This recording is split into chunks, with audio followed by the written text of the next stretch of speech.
இஸ்லாம் சமுதாயத்தவர்கள் அகிம்சையை பின்பற்றுபவர்கள் என்கிறார்கள். ஆனால் அவர்கள் வீட்டில் நடக்கும் ஒவ்வொரு விசேஷங்களுக்கும் உயிர் பலியிட்டு அதை உணவாக்க கொடுக்கிறார்கள். திருமணம் நடந்தாலும் சரி, மற்ற நல்ல காரியங்கள் நடந்தாலும் சரி, துக்கமான காரியங்களாக இருந்தாலும் சரி, உயிர் பலியிட்டு அதை உணவாக உண்கிறார்கள். இது எப்படி? அதாவது நல்ல அழகான கேள்வி கேட்குறாங்க. முஸ்லீம்கள் என்ன செய்கிறாங்க, அசைவ உணவு சொன்னோம்ல, அதுதான் கேள்வியை கேட்குறாங்க. அசைவத்தை உணவாக என்ன செய்கிறாங்க, உட்கொள்கிறாங்க. அது ஏன் அது காருண்யமாக ஜீவகாருண்யத்தை கடைப்பிடிக்கலாம் தானே? உயிர் தானே அது, ஆடு மாடெலாம் உயிர் தானே, கோழிலாம் உயிர் தானே, அதை போய் கொன்று நம்ம சாப்பிடணுமா, இது எதுக்குங்கிற மாதிரி அவங்க கேட்குறாங்க. அதானே கேட்டீங்க? சரி, அதாவது இது முஸ்லீம்கள் மட்டும் செய்கிறாங்கன்னு கிடையாதுங்க. உலகத்தில் 95% பேர் அசைவம் தான். உலகத்தில் 95 முஸ்லீம்களை மட்டும் இதை நீங்கள் சேர்த்து சொல்லக்கூடாது. முஸ்லீம்களை இந்துக்களை பிரியாணி சாப்பிட மாட்டாங்களா? இருக்கிறாங்க. இந்துக்களில் பிராமணர்களில் ஒரு பிரிவினராக அனைவருமா இருக்கலாம், பிள்ளைமார்களில் ஒரு சின்ன சைவ பிள்ளைகள் இருப்பாங்க, அப்படி சின்ன பிரிவுகள் அப்படி இருப்பாங்க. மீதி எல்லா இந்துக்களுமே அவங்க என்ன செய்கிறாங்கன்னா ஆடு மாடு எல்லாமே என்ன செய்கிறாங்க, சாப்பிட்றாங்க. அந்த மாதிரி சாப்பிடாட்டா கூட குறைஞ்ச மீனாவது சாப்பிட்றாங்க, ஒரு முட்டையாவது சாப்பிட்றாங்க.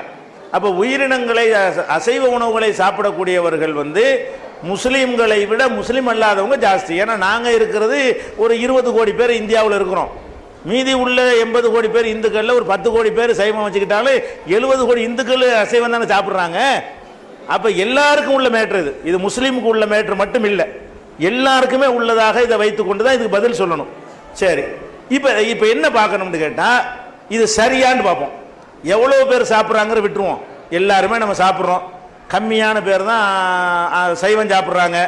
சரி, அது நல்லதாக இருந்தால் அதை எல்லாரும் செஞ்சுருவோம், இது நல்லதாக இருந்தால் இதை எல்லாரும் செஞ்சுருவோம். எது நல்லது? சைவம் சாப்பிட்றது தான் ஒரு சிறந்தது, அசைவம் சாப்பிடவே கூடாது அப்படின்னு சொல்லக்கூடியவங்க என்ன காரணத்தை வச்சு சொல்கிறாங்கன்னு கேட்டால், அதை ஒரு உயிரை நம்ம கொல்லுறோம். அடிப்படை பேசிக் எங்கே வருது? அது ஒரு உயிர், ஒரு உயிரை கொல்ற காரணத்தினால தான் அது பாவங்கிற கருத்துக்கு வர்றாங்க. அப்போ வள்ளுவர் கூட அந்த கருத்தில் உள்ளவர் தான். திருவள்ளுவர் கூட என்ன செய்கிறாரு, கொல்லான் புலாலை மறுத்தானே கைகூப்பி எல்லா உயிரும் தொழுங்கிறார். புலாலை மறுத்தா தான் எல்லா உயிர்களும் உனக்கு கும்பிடும் அப்படின்னு அவரே என்ன செய்கிறார், அதை புலால் உண்ணாமைன்னு நிறைய பாடல்களை எழுதியிருக்கிறார் அவர். அப்போ இது ஒரு கருத்து, உயிர் கொலைங்கிறத காரணமாக சொல்கிறாங்க. இது சரியா? அந்த காலத்தில் இது சரியாக இருந்திருக்கலாம், இந்த காலத்தில் இது சரி கிடையாது. ஏன்னு கேட்டால் நம்ம சாப்பிட்ற தண்ணீரில் இருந்து அனைத்துலையும் உயிர் இருக்கிறது. நீங்கள் அந்த காலத்திலலாம் கண்டுபிடிக்கல. தண்ணி சாப்பிட்றீங்கன்னு வைங்களேன், இதை ஒரு டெஸ்ட்டில் கொடுத்தீங்கன்னு சொன்னால் அதில் எக்கச்சக்கமான பாக்டீரியாக்கள் இன்னும் பல உயிரணுக்கள் எல்லாம் அதில் இருக்கும். பெரிதுபடுத்த பாட்டக்கூடிய கண்ணாடிகளை வச்சு பார்த்தீங்கன்னா அதில் அப்படி இப்படி நெளிஞ்சிக்கிட்டு இருக்கிறதெல்லாம் பார்க்கலாம். நமக்கு சின்னதாக இருக்கனால தெரியலையே தவிர பெரிதுபடுத்தி காட்டக்கூடிய அந்த கண்ணாடி வச்சு பார்த்தீங்கன்னு சொன்னால் தண்ணீருக்குள்ள அவ்வளோ இருக்கிறது. அதை நம்ம சாப்பிட்றோம். சுடு தண்ணியை சுட வச்சு சாப்பிட்டோம்னா சூப்பு போட்டு சாப்பிட்ட மாதிரி ஆகுது, பச்சையாக சாப்பிட்டோம்னா பச்சையாக சாப்பிட்றோம். நீ என்ன மாதிரி சாப்பிட்டாலும் தண்ணீரை சாப்பிட்டால் கூட தண்ணீரில் உயிர் இருக்கா இல்லையா? உயிர் இருக்கிறது.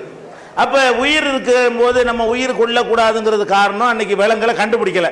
இப்போ கண்டுபிடிச்சிட்டான்ல, சின்ன உயிர் பெரிய உயிர் என்ன கணக்கு, அது உயிர் தானே. அப்போ நம்ம என்ன செய்யணுமே, நம்ம தண்ணி யாரும் சாப்பிடாதீங்க, ஏன் அதில் உயிர் இருக்கிறது என்று நம்ம சொல்லணுமா இல்லையா? அப்போ யோசிச்சு பார்க்கணும், ப்ராக்டிக்கலாக சரி வரமாட்டேங்குது. அப்போ தண்ணி குடிக்காமல் வாழ முடியுமா? அப்போ உயிரை திங்காமல் வாழ முடியலைன்றது இதில் என்னவாயிடுது, இதுலேயே நிரூபணம் ஆயிடுது. அது போக இப்போ என்ன கண்டுபிடிச்சிருக்கிறான்னு கேட்டால் தாவரங்களுக்கு உயிர் இருக்குன்னு கண்டுபிடிக்கிறான். இப்போ என்ன கண்டுபிடிச்சிருக்கான்னு கேட்டால் தாவரம் இருக்குல்ல, செடி கொடிகள், அதுக்கெல்லாம் உயிர் இருக்கிறது. எதனால உயிர் இருக்குங்கிறான்? உயிருக்கு பல பல அர்த்தம் இருக்கிறது, பல தரம் இருக்கிறது. இப்போ நமக்கு பகுத்தறிவோடு உயிர் இருக்கிறது. ஆடு மாட்டுக்கு உயிர் இருக்கிறது, பகுத்தறிவு இல்லாமல் உயிர் இருக்கிறது. ஆனால் ஆடு மாடு நமக்கெல்லாம் 5 புலன்கள் இருக்கிறது. சில உயிரினங்களுக்கு 5 புலன் கிடையாது. மூக்கை இல்லாத ஜீவன்லாம் இருக்கிறது, அந்த புலன் அதுக்கு இருக்காது. வழங்குதா? கண்ணு இல்லாத ஜீவன்லாம் இருக்கிறது, அதுக்கு அந்த பார்க்கிற புலன் அதுக்கு இருக்காது. அப்போ நமக்கு ஆடு மாடுக்கு 5 புலன் இருக்கிற மாதிரி 4 புலன் உள்ள உயிரினங்கள் இருக்கிறது. 3 புலன் உள்ள உயிரினங்கள் இருக்கிறது, 2 புலன் உள்ள உயிரினங்கள் இருக்கிறது, ஒரே ஒரு புலன் உள்ள உயிரினங்கள் இருக்கிறது. இதே மாதிரி தான் உயிரினங்கள்ல அசைய இடம் பெயரக்கூடிய உயிரினங்கள், இடம் பெயராத உயிரினங்கள் ரெண்டா பிரிக்கிறான். நம்ம ஆடு மாடு கழுத குதிரை எல்லாம் ஒரு இடத்துல இருந்து ஒரு இடத்துக்கு இடம் பெயர்ந்துருவோம், நடப்போம், ஜம்ப் பண்ணுவோம், பறக்குவோம், நீந்துவோம். இந்த மாதிரி இடம் பெயரக்கூடிய உயிரினங்கள் ஒரு வகை. இன்னொரு வகை என்னன்னு கேட்டா, இடம் பெயர முடியாது, அங்கேயே தான் இருக்கும், ஆனா உயிர் இருக்குது அதுக்கு. அதான் மரங்கள். மரம் செடி கொடியெல்லாம் இருக்குது. இந்த மைக் இருக்குல்ல, இந்த மைக் இங்க வச்சுட்டு போய் ஒரு 5 வருஷம் கழிச்சு பார்த்தா இதே அளவு தான் இருக்கும், வளர்ந்துருக்காது. பக்கத்தில் ஒரு மைக்கு குட்டி போட்டு இருக்காது. இந்த மைக்கை வச்சுட்டு போனோம்னா இதுக்கு உயிர் இல்லாத காரணத்தினால இது வளராது.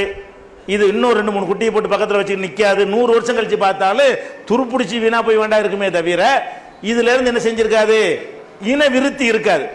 இன விருத்தி இருந்தா என்ன அர்த்தம், உயிர் இருக்குன்னு தானே அர்த்தம். ஒரே ஒரு புளியங்கொட்டையே போடுறீங்க, அது உள்ள போன என்ன செய்யுது, வளர்ந்துக்கிட்டே வருது. உயிர் இல்லாட்டி இப்படி வளரும். இது ஏன் வளர மாட்டேங்க, அது ஏன் வளருது? அதுல இயக்கக்கூடிய ஒரு உயிர் இருக்க போய் தானங்க வளருது. அப்ப அந்த உயிர் இருக்க போய் தான் வளருது, வளர்ந்து வளர்ந்து பெருசாகிறது. அதுக்கப்புறம் பாருங்க, இந்த இன உற்பத்தி ஆகணும்ல, காய்கனிகள் உற்பத்தி ஆகணும் இல்லையா, அதுக்கு என்ன செட்டப் நடக்குதுங்கிறான். அந்த பூக்கள்லயே ஆண் பெண் இருக்குங்கிறான். பூ இருக்குதுல, எல்லா பூவும் காய் ஆகுமா? ஆகாது. ஒரு மாமரத்தில் 100 பூ பூத்துச்சுன்னு சொன்னா 100 பூவும் 100 மாங்காய் ஆகாது. மாமரத்தினைய மாம்பூவில் ஆண் பூ என்று இருக்கிறது, பெண் பூ என்று இருக்கிறது. அந்த ஆண் பூவில் உள்ள ஒரு பொடி இருக்குல்ல, மகரந்த பொடி, அந்த பொடி பெண் பூவில் பட்டாதான் பெண் பூ காயாகும். ஆண் பூ ஒண்ணுமா ஆகாது. ஆண் பூ என்னவாயிரும், ஆண் பூன்னு சொல்லக்கூடியது உற்பத்தி பண்ண முடியாது எதையுமே. அதுல சில மகரந்த பொடிகள் இருக்கிறது, உயிரணுன்னு வச்சுக்கலாம். அதை அந்த பொடி பெண் பூ இருக்கும் இல்லையா, அதுல படணும். பட்டவன் என்ன செய்யணும்னா, அதுல உள்ள மகரந்த பொடியோட 2 ஜாயிண்ட் ஆகி அந்த பூ தன்னை அழித்து கொண்டு காயாக என்ன செய்யுது, உற்பத்தி ஆகிறது. இந்த பொடி எப்படி படும், பலத்த காற்றடிப்பதன் மூலமாக அந்த ஆண் பூவில் உள்ள மகரந்த பொடிகள் பறந்து என்ன செய்யும், அந்த பெண் பூவில் படும்.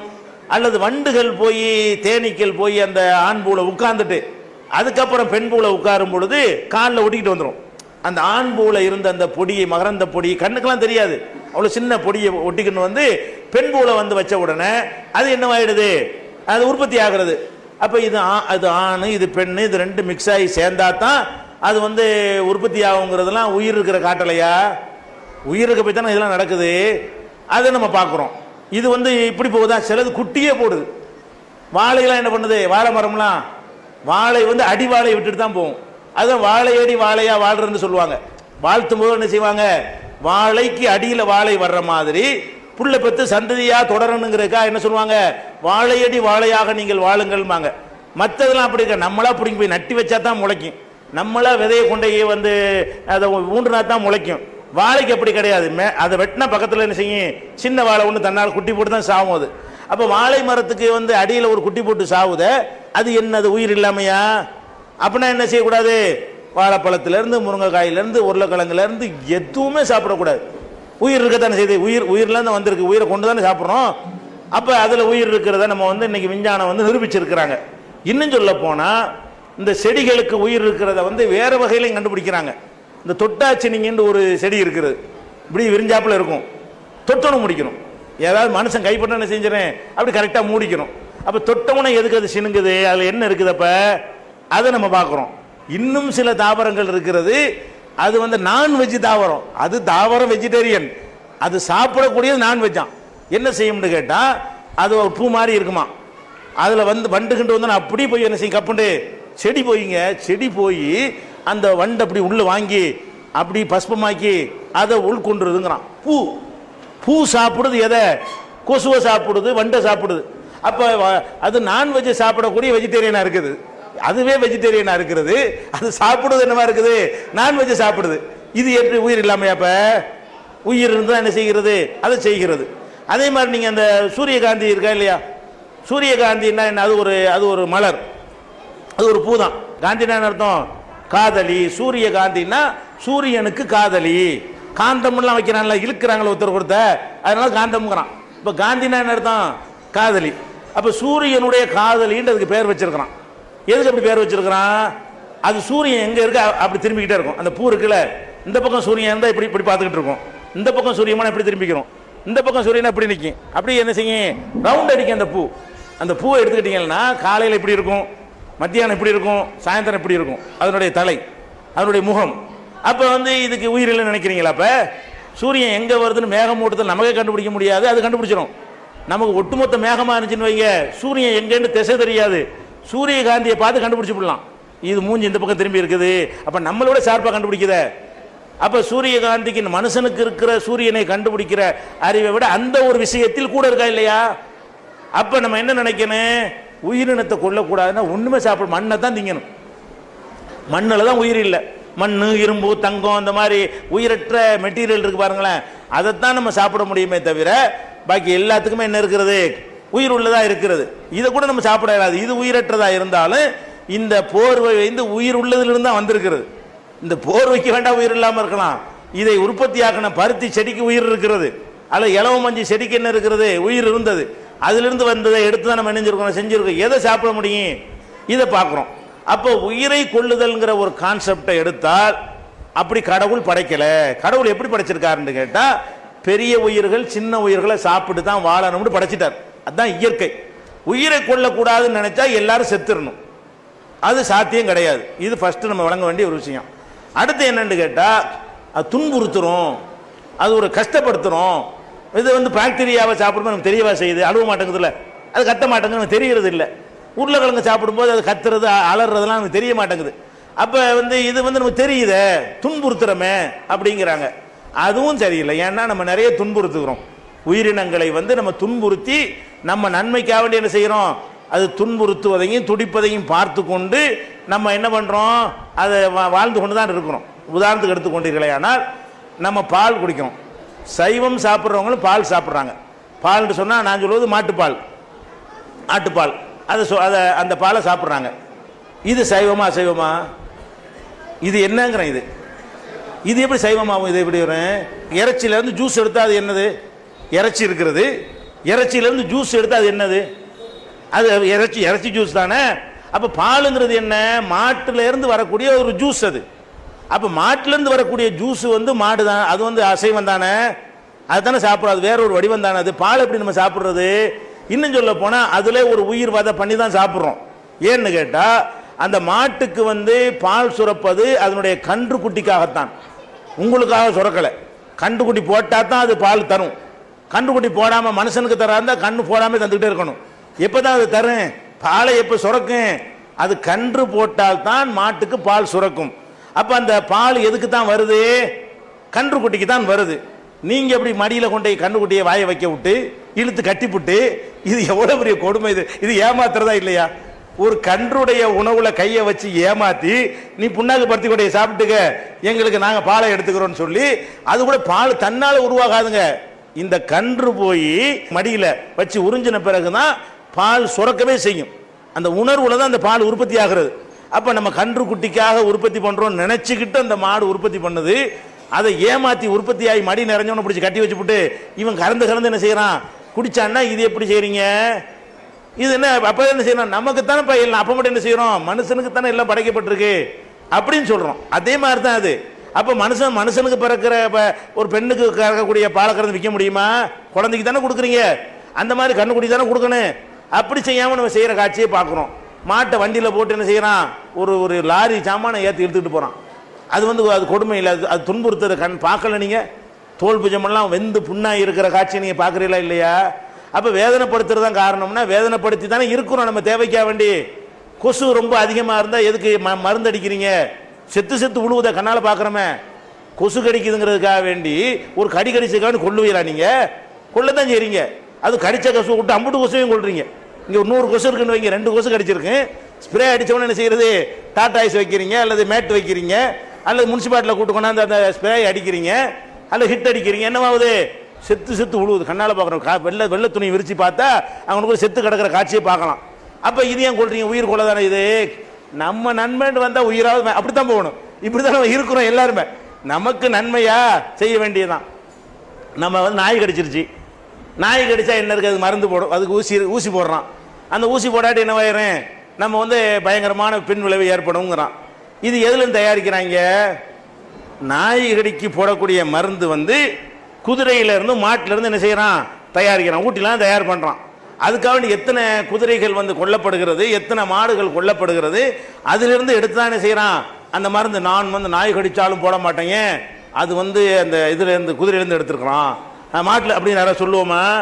அப்போ நமக்கு நன்மை என்றால் எல்லாம் ஓகே, அப்படி தான் கடவுள் அனுமதிச்சிருக்கிறார். இஸ்லாம் என்ன சொல்லுதுன்னு கேட்டால், அனைத்தையும் உங்களுக்கு தான் படைச்சிருக்கிறேன்.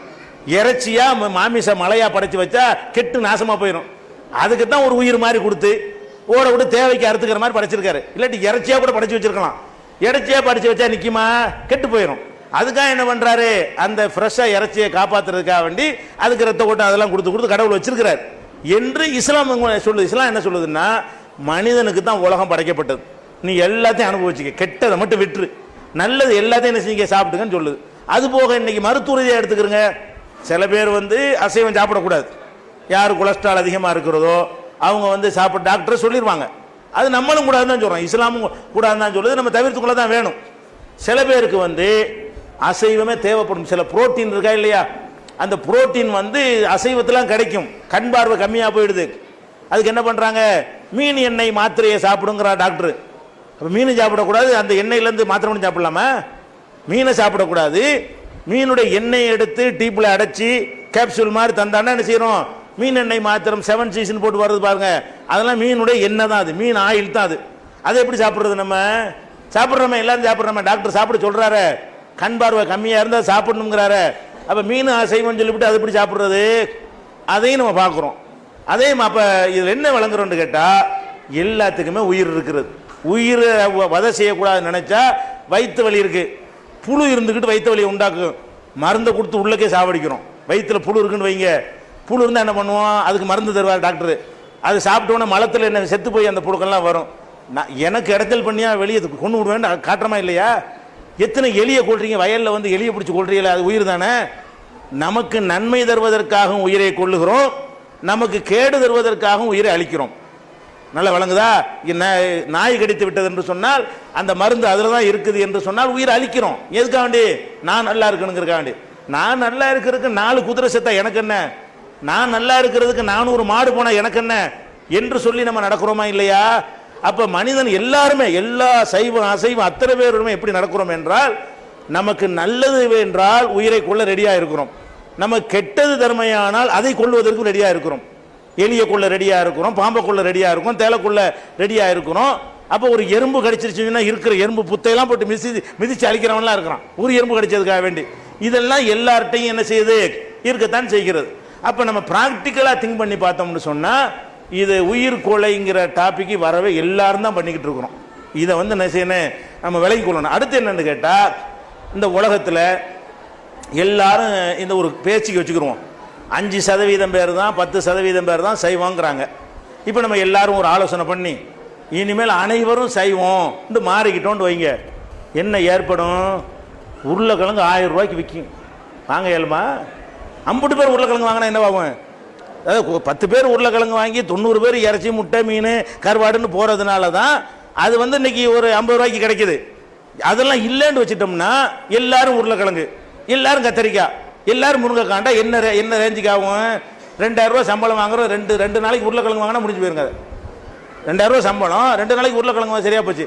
அப்போ உணவுகள், பலதரப்பட்ட உணவுகள் இருந்தால் தான் மனிதன் வந்து பொருளாதார ரீதியாக கஷ்டம் இல்லாமல் வாழ முடியும். உங்களுக்கு சைவம் தான் வேண்டாம் வாங்கிட்டு போங்க, அனைவரும் அதை சாப்பிட்டாகணும்னு நீங்கள் ஒரு சட்டமாக்கி அனைவரும் சாப்பிட ஆரம்பித்து விட்டால் சைவ ஆட்களும் சேர்ந்து பாதிக்கப்படுவார்கள்.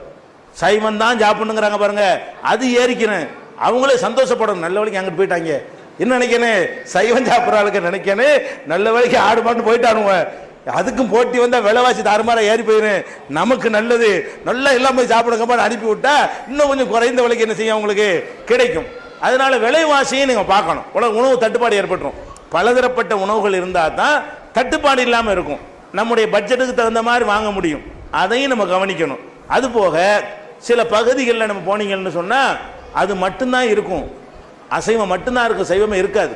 நீங்கள் வந்து துருவ பிரதேசங்களுக்கு போயிட்டீங்க, அண்டார்டிகா பல்கேரியா அந்த துருவ பிரதேசங்களுக்கு பாருங்களேன், அங்கெல்லாம் போயிட்டீங்கன்னா கடுமையான பனி, கடலுக்கு மேலேயே 4 முழத்துக்கு ஐஸ் கட்டி கிடக்கும் மிதக்கும். அங்கே ஒன்றுமே இருக்காது. அங்கே பயிர் விளையாது, தாவரம் கிடைக்காது, நெல் புல் விளைக்க முடியாது, உருளைக்கிழங்கு கத்திரிக்காய் கிடைக்காது. அவன் வாழ்வா எக்ஸிமோக்கள்ங்கிறான அவன்லாம் வாழ்றதான் என்ன பண்ணணும், அவன் என்ன செய்வான், அந்த ஐஸ் கட்டியில் நிற்பானா, அதில் ஓட்டை போட்டு அது உள்ள தூண்டியை விட்டு கடலில் விட்டு மீனை பிடிப்பான். அந்த மீனை தவிர வேற ஒன்று அவனுக்கு கிடைக்காது. அவன்கிட்ட போய்கிட்டு கொல்லான் புலாலை மறுத்தானை கைகூப்பி எல்லா உயிரும் தொழும் அதெல்லாம் சாப்பிடாதுன்னா செத்து போயிடுவான். அவன்கிட்ட போய்கிட்டு நீ மீன் சாப்பிடக்கூடாதுன்னு என்ன செய்வான், அவன் பணமா போயிடுவானே. உயிர் வாழணுமா இல்லையா? அதனால இந்த உயிரை கொள்ளுதல் என்பது நம்ம என்ன விளங்கிறோன்னு, இது தவிர்க்க முடியாத ஒரு நன்மை. மனிதனுக்கு தேவையான எல்லா விதமான புரோட்டீனும் அந்த அசைவ உணவில் இருக்கிறது. சில நோயாளிகள் அதை சாப்பிடாம இருக்கலாமே தவிர ஒரு 40 வயசுக்கு வரைக்கும் அதெல்லாம் சாப்பிட்டா தான் அது நல்லது. 40க்கு மேலே தவிர்த்து கொள்ளலாம் அந்த வயசு. அது உடல் உழைப்பு இல்லாதவங்களா இருந்தா. இப்படி நம்ம விளங்கி பார்த்தோம்னு சொன்னா இது குறைய நீங்க சொல்ல இயலாது. அசைவ உணவு சாப்பிட்றது என்ன செய்ய முடியாது, குறை சொல்ல முடியாது. தேவையான ஒரு சித்தாந்தம் தான். சைவங்கிறது அனைவரும் சைவம் என்பது சாத்தியமே கிடையாது.